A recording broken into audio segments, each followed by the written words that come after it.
this is a message I want to give to Westerners is if you come to Indonesia, the biggest Muslim majority population on the planet, you cannot walk 5 feet without seeing something Christmassy every year. Muslim stay be Muslim. They do not disturb each other. They must respect. If there's Christmas just overwhelmed by worshippers, the mosque will lend the space. Please use. Yeah, it's nice. It's nice. It's sharing each other. I see beautiful churches. I see a togetherness. I see a respect.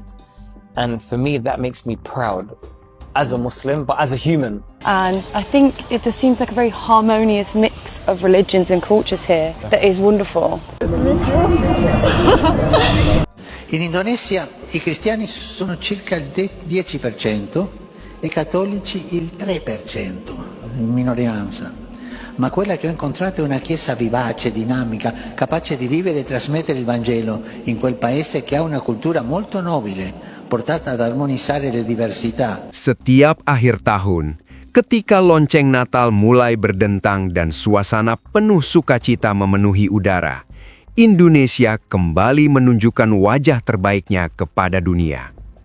Di negeri dengan mayoritas penduduk Muslim ini, kerukunan bukan sekadar kata-kata, tetapi menjadi napas kehidupan sehari-hari. Banyak bule yang datang ke Indonesia terkejut sekaligus takjub melihat bagaimana Natal dirayakan dengan penuh kedamaian, bahkan oleh mereka yang bukan umat Kristiani. Disinilah mata mereka terbuka, menyaksikan bentuk toleransi yang jarang mereka temukan di negara-negara barat. Muslim stay be Muslim. They do not disturb each other. They must respect. If there's Christmas just overwhelmed by worshippers, the mosque will lend the space. Please use. Yeah, it's nice. It's nice. It's sharing each other, but not on theological belief. Yeah. That's the core principle. Exactly. They don't share any of that, but they still respecting. They respect that they believe. Yeah. I read story in England about a mosque do the same thing. They opened a space for Christians to come and praying. Yeah. That should happen more often.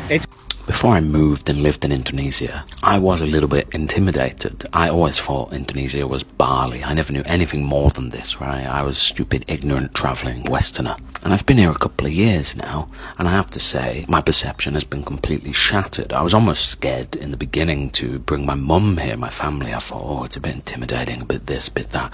Specifically because of religion, right? Islam in the West is viewed very negatively because in England we have a lot of bad press and a lot of extremist white Westerners, and I will say a lot of extremist Islam people on social media and all the rest, and it just gives a negative light to Westerners and Islam in general, and it skewers people's views. I'm a revert now. I am Muslim, and I still celebrate Christmas. I celebrate Christmas in the sense that I always have.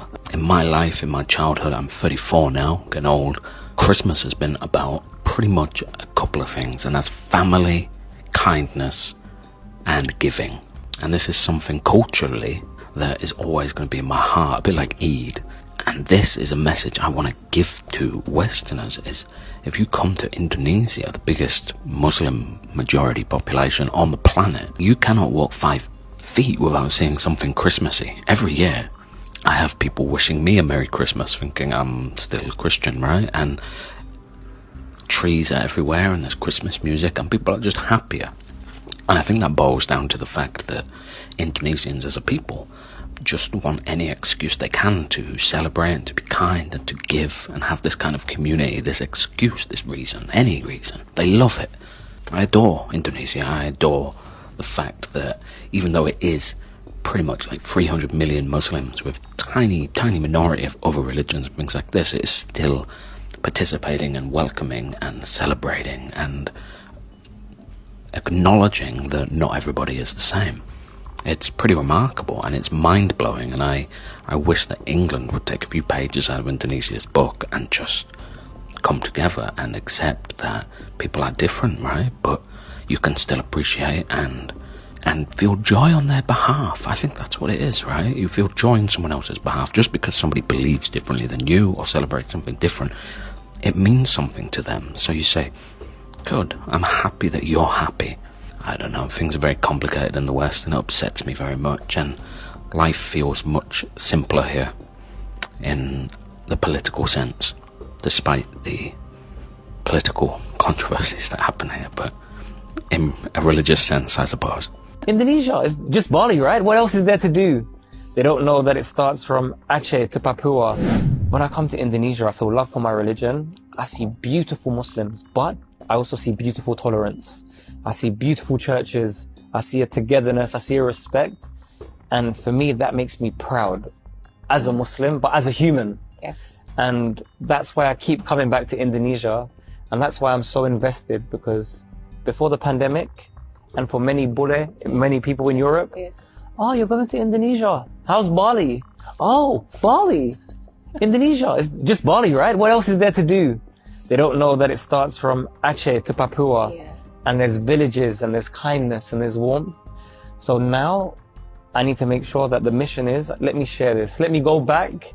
Now that I've seen the secret, let me go back and let me connect. Oh. Yeah. And that's the motivation, and that's the mission right now.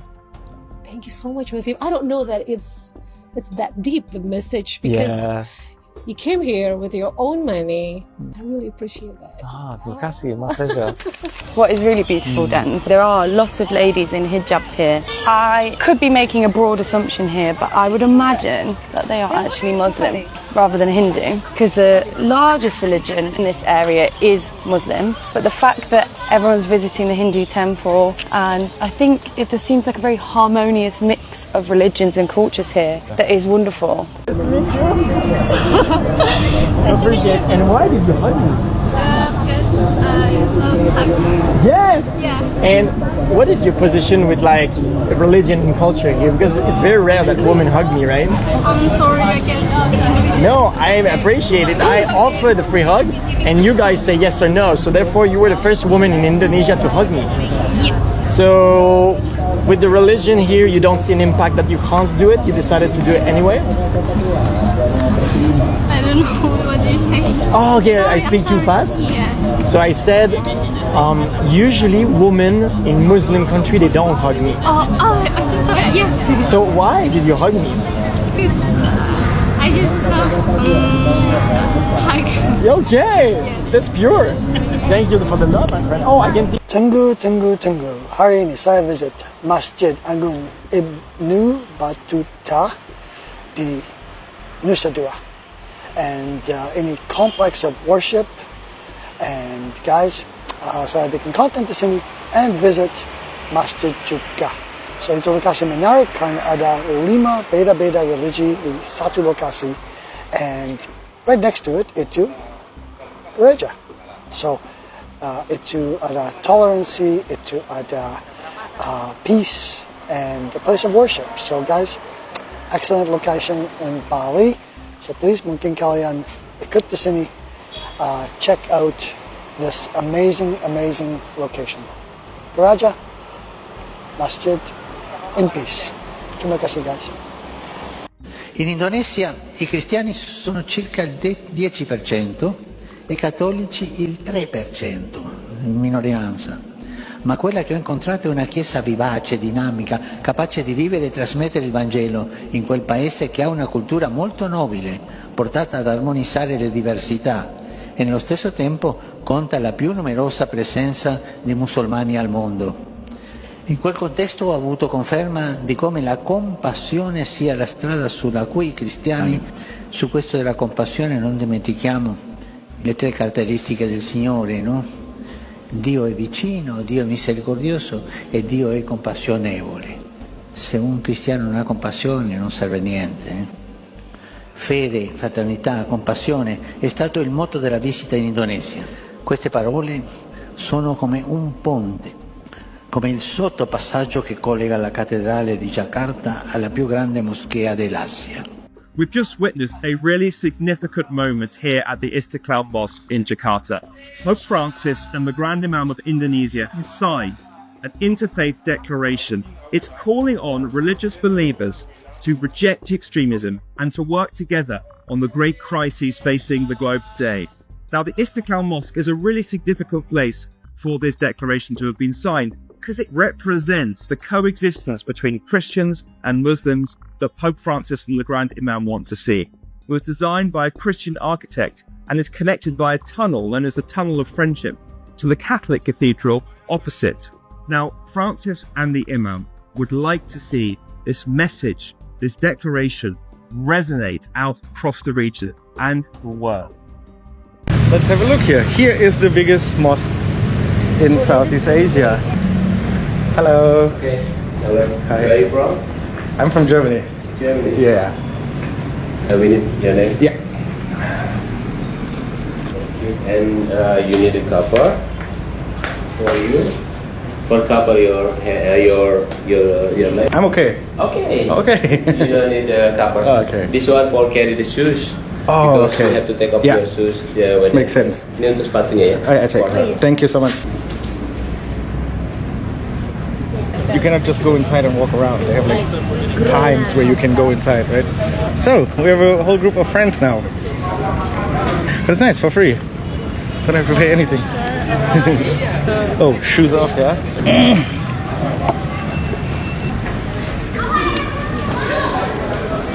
5 minutes, and after that you can take photo inside. Welcome to Istiqlal. Istiqlal. Yeah, please take one picture. Wow. Okay, please. Bitte. Danke. Danke. And then this is a big pillar, the big column. Pretty impressive. Huge. Then he said 200,000 people can pray here at the same time. It makes it the third biggest mosque in the world when it comes to amount of capacity of people. This side the man prays, no? That side the woman prays. And one picture with you. Cool. Yes, like Yeah, this. like this. that. Like a diamond. I can Yes, see. good. Thank you. Please. All there. Huh? Go down. Yeah. I think this is the woman praying area, no? And cats are inside here. Okay. 100,000 people inside and 100,000 people here outside. And then we have one tower. This mosque have one tower. We call this minaret. Okay, everyone. This is Indonesian traditional drum, and we call this beduk. The name of this drum is beduk because they sound like duk duk duk. So that's why we call this beduk. And go to pray. Allahu Akbar, Allahu Akbar, Allahu Akbar, Allahu Akbar. That is called to pray. We call this azan. And 5 times a day for azan, because we have to also 5 times pray. 5 times pray per day. But for the drum, we use it not anymore because we have the modern sound right now. We put many speakers in the minaret. And this is originally Indonesian culture, not in Islam, not in religion. So you can find this thing only in Indonesia. You cannot find this thing in the other mosques, in the other Muslim country. Originally Indonesia. And Christian and the other religion, we are always living together now. We are never conflict. We have no care, and we are always open each other. As we know, in Indonesia, there are 5 religions: Islam, Catholic, Protestant, Hindu, and Buddha. And we are always live in peace. And this is a symbol of peace. Thank you so much. Thank you. We are finished. Bye. Thank you so much. Okay guys, we are finished. Heading back to his office. The boys also do some TikTok here. I don't know. Yeah, nah. Hello.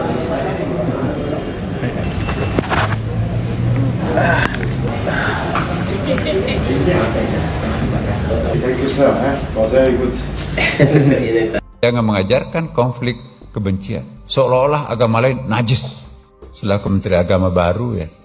Yang paling pertama kami programkan sekarang ini ada 4 Bapak Ibu. Sekarang sedang berlangsung penggodokan yang luar biasa 24 jam. Kami menggodok dan sekaligus menyisir semua kurikulum antar umat beragama ya. Kurikulum keagamaan, kurikulum pendidikan agama, semua agama.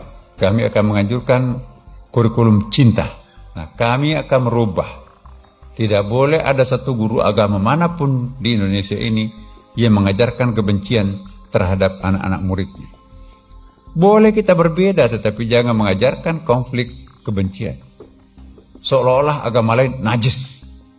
Seolah-olah agama lain itu nggak ada kebenarannya. Itu tidak benar. Ya, kita perlu mengajarkan agama itu dengan penuh cinta.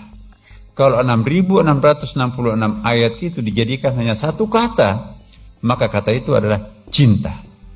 Nah, kalau ada yang memperkenalkan Islam dengan penuh kebencian, itu bukan memperkenalkan Islam, tapi memperkenalkan kebalikannya Islam. Apalagi saudara-saudara kita yang umat Kristiani, kasih Yesus. Apalagi Buddhis. Tidak ada artinya semua kekayaan alam, keindahan Indonesia apabila tidak ada kerukunan. Tidak indah sebuah lukisan, sekalipun dibingkai emas, kalau itu hanya putih seragam. Indahnya sebuah lukisan, manakala lukisannya seperti batik, cantik ya. Sekalipun bingkainya hanya kayu. Karena intinya lukisan adalah keindahan dalam bingkai itu. Bingkai lukisan itu adalah karunia Tuhan. Indonesia ini adalah lukisan paling cantik Tuhan di muka bumi ini. Syukuri Indonesia, jangan ada yang mengacak-acak Indonesia, dan inilah Indonesia kita bersama. Pemandangan yang paling sering membuat bule terdiam dan merenung adalah ketika mereka melihat sebuah masjid berdiri bersebelahan dengan gereja, tanpa pagar tinggi, tanpa batas yang memisahkan hati. Saat perayaan Natal tiba, tak jarang masjid membuka pintu, menyediakan halaman parkir atau ruangan bagi umat Kristiani yang membutuhkan ruangan tambahan. Di beberapa tempat, takmir masjid ikut membantu menjaga keamanan agar saudara-saudara mereka bisa beribadah dengan tenang dan khusyuk. Inilah wajah Indonesia yang membuat para bule kagum. Mereka terbiasa mendengar berita tentang konflik agama di negara mereka sendiri, gereja yang dibakar, masjid yang diserang, komunitas yang saling mencurigai. Namun di Indonesia, justru mayoritas Muslim tampil sebagai penjaga harmoni. Walaupun umat Islam menjadi kelompok terbesar, minoritas tidak pernah kehilangan haknya untuk beribadah sesuai keyakinan. Tidak ada batasan bagi mereka untuk merayakan hari besar agamanya. Tidak ada rasa takut untuk menunjukkan iman mereka. Kerukunan ini lahir bukan hanya dari aturan negara, tetapi dari nilai budaya yang sudah diwariskan turun-temurun, saling menghormati, saling menjaga, dan saling menguatkan. Itulah yang membuat banyak bule merasa bahwa toleransi di Indonesia bukanlah sekadar simbol, tetapi kenyataan yang bisa disentuh dan dirasakan. Banyak dari mereka yang akhirnya jatuh cinta pada negeri ini, bukan hanya karena alamnya yang indah, tetapi karena hatinya yang luas dan penuh ketulusan. Di tengah dunia yang semakin terpecah oleh perbedaan, Indonesia berdiri sebagai bukti bahwa keberagaman bukanlah alasan untuk bermusuhan.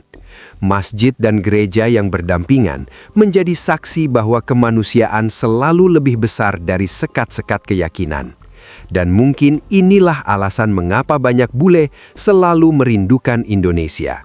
Karena mereka menemukan sesuatu yang sulit mereka dapatkan di tempat asalnya. Rasa saling percaya, saling menghargai, dan kedamaian yang lahir dari hati. Indonesia mengajarkan bahwa toleransi bukan hanya tentang hidup berdampingan, tetapi tentang menjaga, membantu, dan saling menghormati.